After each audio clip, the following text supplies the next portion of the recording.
So, we all know the deal with karma, right? Do good, get good, do bad, and it comes back to bite you hard. But what if I told you that it's not that simple? But what if I tell you those good deeds you're doing won't save you from bad karma? Yes, you heard me right. Hard to believe, isn't it? First things first, what is karma? You might be thinking it's like some cosmic scoreboard where your good deeds are up here and your bad deeds are down there. And if you've got more good than bad, you're golden. But no, karma isn't just about racking up points. If you've seen my previous video, you already know that karma is a Sanskrit word meaning action or deed. It's not just about punishment or reward. It's about balance, learning, and growth. In simpler terms, karma is like a cosmic boomerang. What you throw out into the world comes back to you. It's not there to judge you, but to help you see the impact of your actions. Whatever you throw out there, it's coming back sooner or later. But here's the catch. It's not just about what you do, but why you do it. Yeah, you might help an old lady cross the street, but if you're doing it just to look good, does it really count? We'll see about that. Let's talk intentions. Picture this. You donate a ton of money to charity. On the surface, it looks like a good deed, right? But what if you did it just to get your name on a plaque or to feel better about yourself? That's where intentions come into play. Let's dive into why intentions are such a big deal when it comes to karma. The concept of karma itself first emerged from Hinduism, laying the foundation for how it's understood in many Eastern philosophies. The concept of karma first shows up in the Vedas, the ancient scriptures that lay the groundwork for Hindu philosophy. By the time you get to the Bhagavad Gita, or Gita for short, a key text in Hindu thought, the idea of karma is developed further. In Bhagavad Gita, Krishna says, "You have the right to perform your prescribed duties, but you are not entitled to the fruits of your actions." What's that mean? It's like saying you should do your duty, whatever that may be, without worrying about the results. Don't get so caught up in what you're going to get out of it. Just do it, because it's the right thing to do. It's all about acting selflessly and not being attached to the outcome. Krishna emphasizes, one who is not attached to the fruits of his work is a yogi and a true renunciant. So, if you're doing good deeds just to score points or get something back, you're missing the mark. Now, let's turn to Buddhism. The Dhammapada, a key Buddhist text, teaches, all that we are is the result of what we have thought. It's not just the action that matters, but the intention behind it. Buddha explains that our thoughts shape our karma. For example, if you save someone from a car accident, but later they commit a crime, that's their karma, not yours. Your action was about your intention to help, not about controlling their actions or outcomes. If your heart isn't really in it, or you're secretly hoping for a reward, that's where karma can get messy. The text also states, not by one's actions, nor by one's children, nor by wealth, but by one's own good deeds is a man made pure. It means that pure intentions lead to pure karma, and selfish motives only muddy the waters. Finally, let's check out Alan Watts' take in The Way of Zen. Alan Watts was an English writer and speaker known for making Buddhist, Taoist, and Hindu philosophies accessible to Western audiences. In his book, he delves into Zen Buddhism's view on karma and action, highlighting how non-attachment to outcomes can transform our approach to life and karma. Watts explores how Zen Buddhism and Taoism look at karma differently.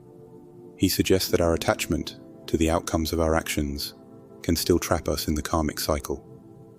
Watts writes, "The Zen master does not regard the fruits of his actions as his own, but leaves them to the winds of the universe."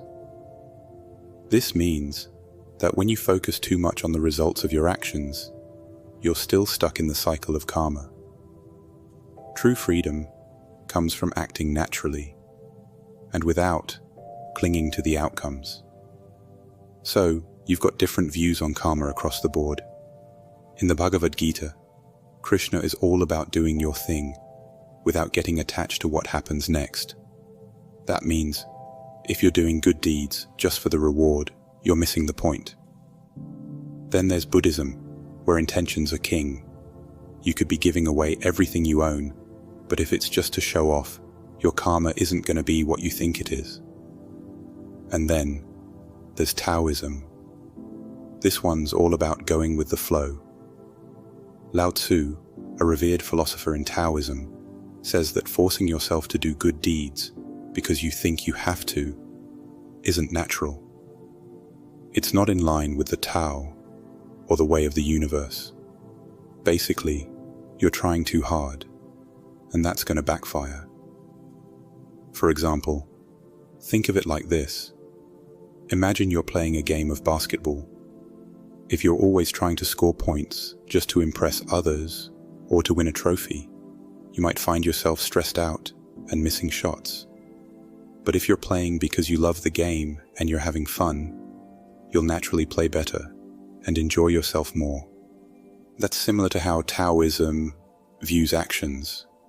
When you're in tune with your true self and not forcing things, everything falls into place more effortlessly.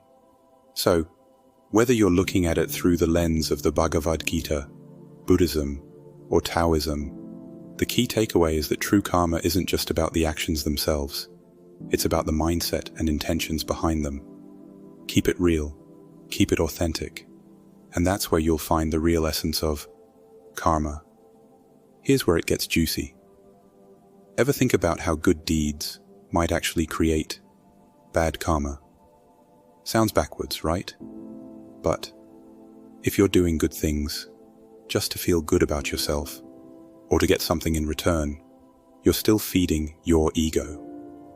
And your ego, it's a trap. Friedrich Nietzsche was a German philosopher who shook things up with his ideas on morality. He wasn't all about karma, but he had some powerful thoughts that can be applied here. Nietzsche believed that doing good just because society says you should is a bit of a cop-out. He thought people should find their own path and make choices based on their true self, not just follow the crowd. To quote Nietzsche, "He who fights with monsters should be careful, lest he thereby become a monster." It's a reminder that if you're just playing by the rules for the sake of it, you might end up trapped in a cycle of self-deception. So yeah, good deeds aren't a free pass. If your heart's not in the right place, you might be stacking up more bad karma than you think. Instead of just doing good for the sake of appearances or rewards, try to align your actions with genuine care and selflessness. That way, you're not just playing the game, you're actually making a positive impact. So, if good deeds alone won't save you, what will? Here's the truth. It's all about awareness. You've got to be conscious of why you're doing what you're doing. It's not enough to just go through the motions.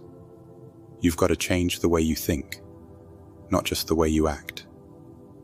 Sadhguru, a contemporary spiritual teacher, really breaks it down in his book, Karma, a yogi's guide to crafting your destiny. He challenges the idea that simply performing good deeds will set you free.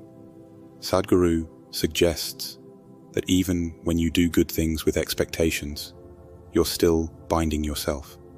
Instead, he emphasizes the power of awareness. It's about understanding the true intention behind your actions. Sadhguru says, "The quality of your life is determined by the way you experience yourself and your surroundings." This means that awareness isn't just about knowing what you're doing. It's about being deeply conscious of your inner state. When you act with genuine awareness, you're not just ticking off a list of good deeds. You're creating karma in a way that truly aligns with your higher self.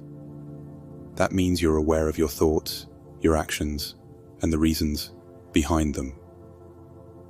You're not just doing good deeds to score points. You're doing them because you've got a clear understanding of what's right. And that's the secret to breaking the karmic cycle. And that's the dark truth about karma. Thanks for staying in. If you found this video enlightening, share it with someone who might benefit from it. Let's spread the wisdom. Until next time, stay mindful and keep exploring.